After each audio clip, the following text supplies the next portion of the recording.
excited. I think y'all need to be a little bit excited too. I'm on the football field. Y'all have been working your butts off to get to this point. So again, congratulations, but you still got a lot of work to do, and that's why you're here. I'm Gary Wiley, along with Lynn Reynolds. You got other referees here. We are here to help y'all to get better. Talk about the points of emphasis along with the rule changes. I might call you up. It's not to say I'm calling you out. It's just the fact of the matter, we got some examples here of what we've been instructed to enforce this particular year. I'm in charge of talking about equipment, okay? Coaches, please listen to this. I know you've heard this already in Greensboro, but we're here to reinforce it to you and the players. This particular year, with the emphasis on equipment, if you have anything that happens, take for instance, any knees not covered, the shirt tails are not in, back pads not covered, we will stop the clock and send you out, and it needs to get taken care of. In particular, number 9, come here for a second, please. Right now, number 9 is not legally equipped because of the fact he's already pulling his knees up. His knees are not completely covered, so he needs to pull them all the way down to keep them covered. Okay? Number 4, thank you, son. Number 4, come here for a second. This play card that where he is, when he gets to the college level, he can do that. But as long as he's playing NCHSAA, that play card needs to be on your arm. Things like this will say, thank you. Things like this will get you sent back out. Any back pain? Who wears back pads? Who wears the back pad? Come here for a second, young man. Whoever wears a back pad, everybody. I know the hip thing. I want to put my logo from my helmet on my back pad. Do a little marketing, right? But it's got to be covered up like he is. Shirt tail in.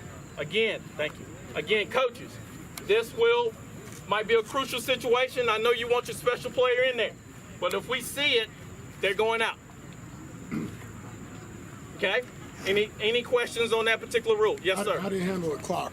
How do you handle the clock? You're restarting it? How's that work? Stop it, and we're going to reset to 25. You will reset it. Okay? And the player must leave unless you call timeout. Yes, sir. Whoa, no. Coach, you can't buy him back in with You can't buy him timeout. back in with time. No, sir. Okay, I know only we used to be able to do that. Only halftime. He can come back in if it's at the end of the second quarter and the end of the game. If you go into overtime, that's the only time he gets brought back in. Okay? You can't call a timeout. If one of mine's illegal, I don't want him in the game anyway. That's the way it'll work. But you know, these are young men. They see things on TV and they want to emulate. Okay? But 74, same thing with the undershirt. Needs to be tucked in along with that jersey. 23? Oh, no, 14. 14, same thing right here. See this? Got to be covered up. Got to be covered up. So go ahead and do it now. So we're going to treat this could be a situation, first couple plays, we might simulate that, sending them out. This is a game time situation. We've been instructed to take care of this. That's what we plan on doing.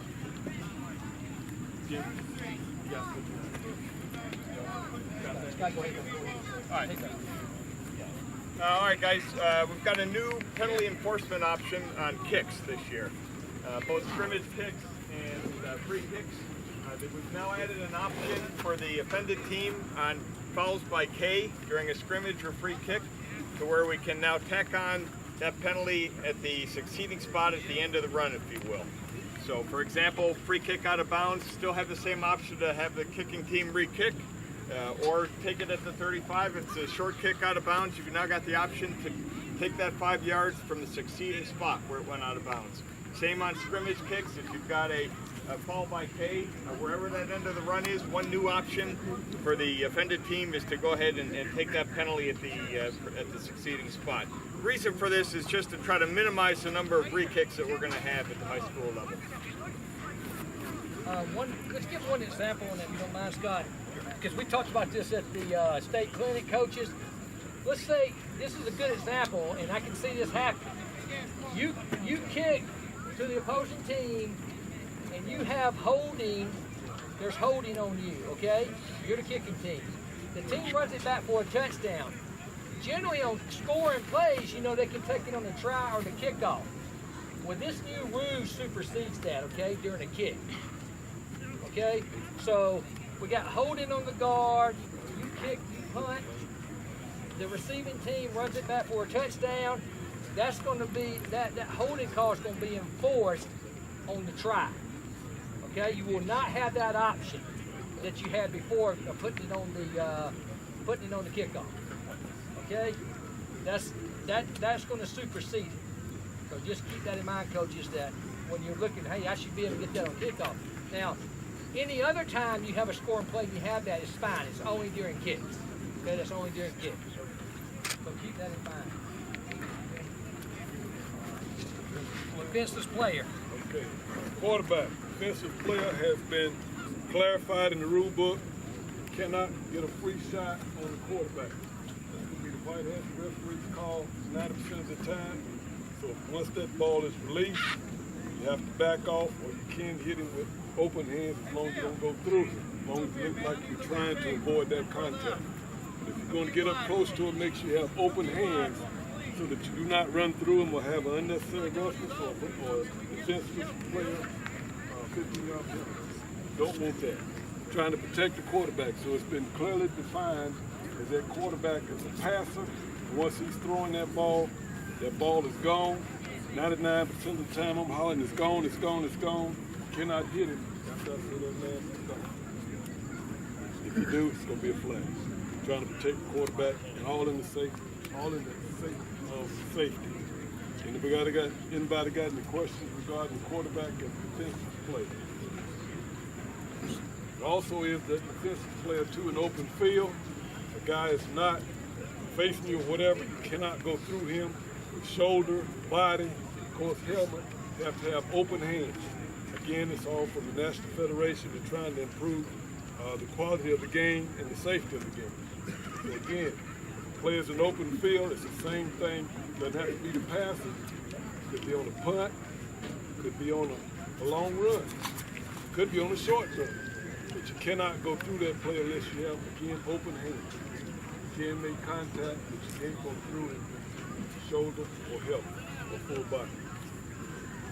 Had a little bit of that last year as far as the rule being introduced, but now it's been clarified as far as the passing. Thank you. All right, there's a major point of emphasis. We're bringing this up here toward the end because, guys, North Carolina is coming down hard on this. And they've asked us to cover it. Language. You've got to get your language in check. You come out there before, we waited till you directed that language toward an official or toward another player, but now they don't want the language out here. They don't want it anywhere. They don't want to hear it, okay? They're asking us to enforce that. So don't be ejected because you get in bad language, okay? All right? Talk to your players. Talk to your teammates, guys. I know it's tough sometimes. I know a lot of us that play football, we understand that is a tough thing, but it can get you out of the game very quickly now. Heavy enforcement on that this year. That's coming straight from Chapel Hill. Okay? So your language, and not only that, remember, if you get it unsportsmanlike, it's not just on you players, it's on your head coach. And I don't think your head coach is going to be happy. Okay? If there ends up being two unsportsmanlike, then the head coach will have to leave the contest. So, because the head coach is responsible for you and his coaches, okay? So remember that, guys. We want you to play hard, we want you to hit hard, all the things that football is about. But that's something that you're going to have to get in check, is language, okay? If you have a problem with that, I would practice a new language, okay? You got one, guys, on equipment, we got one other issue because this was brought up from the Federation down to, and this has to do with girdles. Now, in addition, you know you got guys who wear the 5-point or 7-point girdles. That is fine, okay? That is fine wearing the girdle, but it's still, the knee has to be covered by the pants. Again, I can't stress this enough, coaches and players. In this particular case, young man, I think he has a five on, correct? A 5. So if he's got a 5 on, he's got a knee pad in here. But if he had a 7, then that knee will be part of the girdle. But the pants still has to cover the knee.